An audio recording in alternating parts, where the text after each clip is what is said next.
everyone, and welcome back to Sunrise Tarot.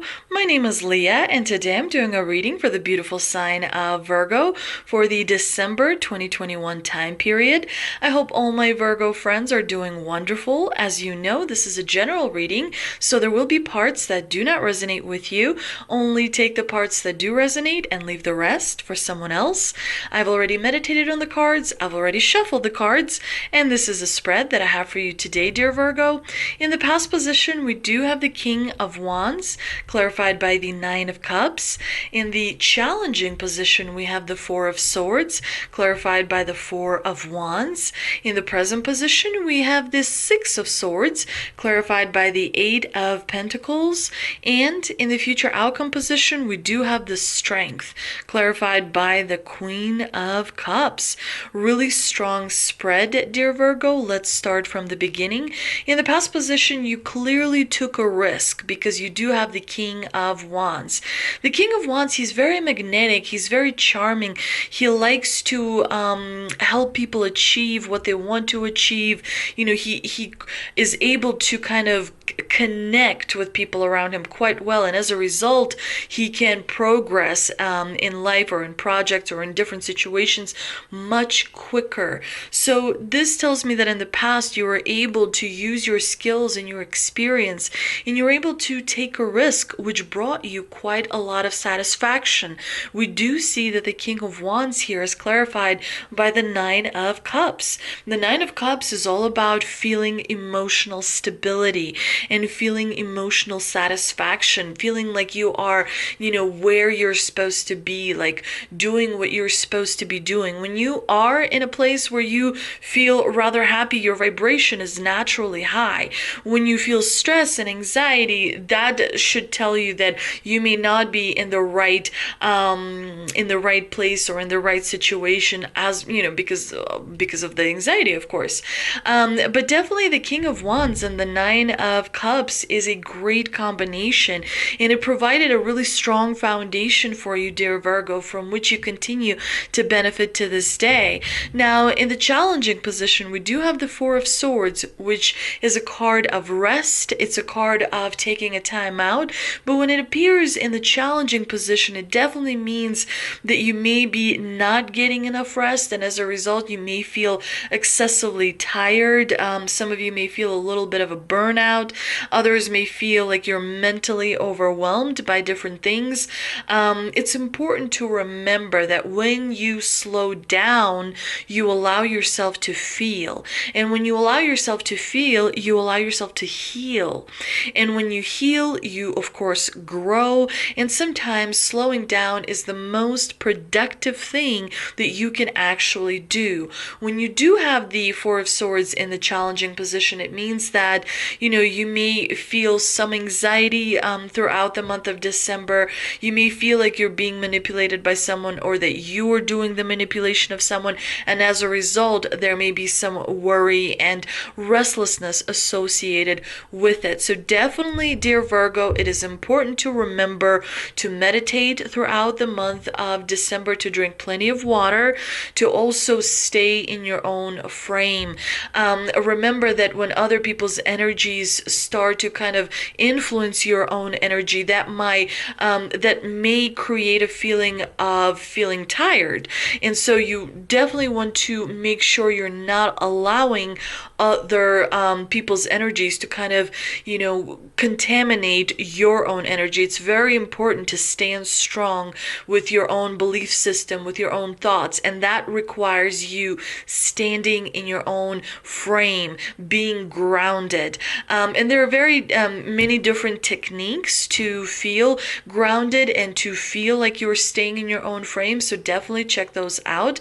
And the Four of Swords here is clarified by the Four of Wands, which is generally a really positive card. It's a card of family and feeling supported by family. So when you have it in the challenging position, you may feel like you're not receiving the support that you need. You may feel like you are involved in a little bit of argument or stressful situations with family or friends that really matter a lot to you. So definitely it is important to meditate and to keep your energy at a high vibrational kind of state, because when your energy becomes low vibrational, then things that you see around you are not going to be that great. When you feel low on the inside, things on the outside, things that are on your exterior around you, they don't, bring a lot of happiness. So it's important to remember that how you feel on the inside reflects what you see on the outside. So definitely make sure that you're staying in a high vibrational mode. The good thing is that you are moving away from something that's causing you stress, because we do see that you have the Six of Swords in the present position, which means that you are finding a solution to something that may have bothered you. You are moving in the right direction. You're creating progress, especially when it comes to your finances, when it comes to your security. The Eight of Pentacles in the clarifying position could relate to something career-oriented, business-oriented, school-oriented. You're definitely doing better. You found a better direction, and you're moving in that direction in order to create stability that you want to see, my dear Virgo, in your life. And for that, of course, you're going to need strength. The divine here is saying that your dreams will come true as long as you use quiet strength. That's what strength is all about. It is using your patience. It is using a nurturing, compassionate approach to yourself, to people around you, rather than to be very aggressive and just kind of, like a bull, just kind of take everything out. The divine here is saying, be gentle, be compassionate, be careful with your words, with your thoughts, first and foremost, as they relate to yourself, because you do have a reward coming your way. You do have the King of Pentacles at the bottom of the deck, and the Knight of Pentacles at the bottom of the deck, and the Knight is bringing you a reward. He does move slow because the horse here is quite stationary.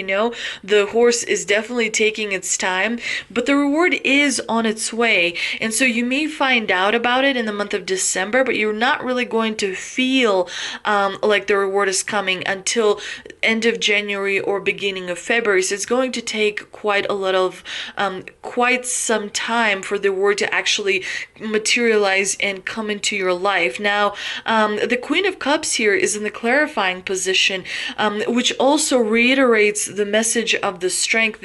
Both of the cards, the Strength and the Queen of Cups, have to do with inner strength, inner emotions, inner view on how you see, different things, determination and self-control and courage. That's something that comes from the inside. Compassion and love is also, important emotions that also come from the inside.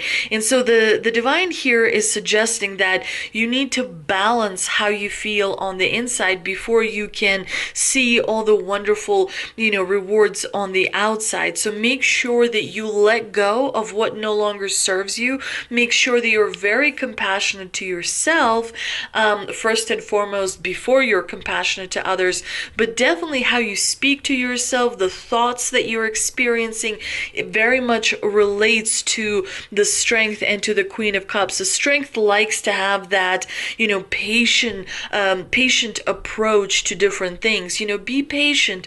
Maybe it's a time to slow down and take things kind of slowly. You don't always have to accomplish nonstop. You don't always have to have rewards nonstop. Sometimes, periods of growth allow us to elevate ourselves, and that is what you're basically going through in the month of December. You're slowly bettering the situation where you find yourself. You're slowly, through patience and courage and self-control, moving in the direction in which you need to be, so that you can achieve your goals, so that you can achieve your dreams, so that you can, manifest all the wonderful things that you want to see in your life.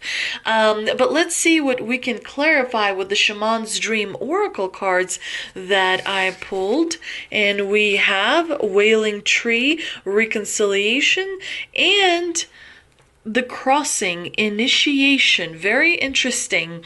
Very interesting. These cards almost like a pair, they go together because reconciliation is all about letting go of what no longer serves you. And then the initiation is actually moving forward after you've done the shadow work and you let go of something that keeps holding you back. Perhaps it's a thought pattern that is negative that keeps bringing you results. Maybe it's the way you think about a specific situation or the way you think about a specific relationship. There's something that needs to be released in order for you to be as successful as you would like to be. So the wailing tree is all about grief and mourning and a time of necessary losses. When you encounter the wailing tree, dear Virgo, on your path, it's an invitation to stay a while and regroup, a place for you to rest and allow yourself to say goodbye to what no longer serves. You may have been overdoing things, working too hard or putting too much effort into something that has brought you little reward. If you've been considering making a change, now is the time to do so. Life is not either or. It's not both and. This and that. So as you dive in and process this, allow it to become a temporary travel companion on your journey. The feelings that this will bring to the surface will be challenging for sure, yet like all things, they will pass soon enough and you will be more enriched by the experience. Of course, it is difficult to let go of things that we've been holding on for quite a while. Sometimes even negative thoughts provide a certain amount of comfort. That's why the card is called a wailing tree, not a smiling tree, not a dancing tree. Of course, it's a wailing tree because you're letting go of something that you have been putting in time and energy into, and it is difficult. And so it requires time and energy to release. It's definitely, because when you release, there's really no guarantee that there is something that's going to catch you. And that's where faith comes in. That's where your belief system comes in. And a lot of people say, well, I don't believe in this. But do you believe in yourself? You are strong enough. You are smart enough. You are where you're supposed to be. And you are not late for anything. You're not too young. You're not too old. You're exactly where you need to be, doing what you need to be doing. It is important to remember that the universe behaves in a mysterious ways. So if there is something you need to let go of, as hard as it may be, letting go will bring you the success that you very much deserve and have been working on for quite a while. Now, the crossing is all about initiation and the rite of passage. You have come to a stand on one side of a river. The opposite bank leads into the darkness of the eternal cave where the old dies and then is born again. This is a place where time is forgotten and the seasons cease their dance and stand still as if in a temporary repose. You must cross the river now, honoring and respecting this transition, for it's time to say goodbye to your old ways of navigating the world. Step into the boat waiting for you. Let it carry you into the cave where the shadows are waiting to be illuminated so you can be born again into the world without denial. Making the crossing is a beautiful, powerful acts of the highest love. I hope you enjoyed this reading, dear Virgo. If you did, please like, share, and subscribe. Thank you so much for visiting my channel, for liking and sharing. I appreciate each and every one of you. Thank you so much for all your feedback. Truly, I really enjoy doing tarot. I really enjoy, I find healing through tarot, so it really does mean a lot to me. Also, don't forget to follow me on Instagram. Hopefully I didn't confuse anything. Again, thank you so much, and I'll see you next time.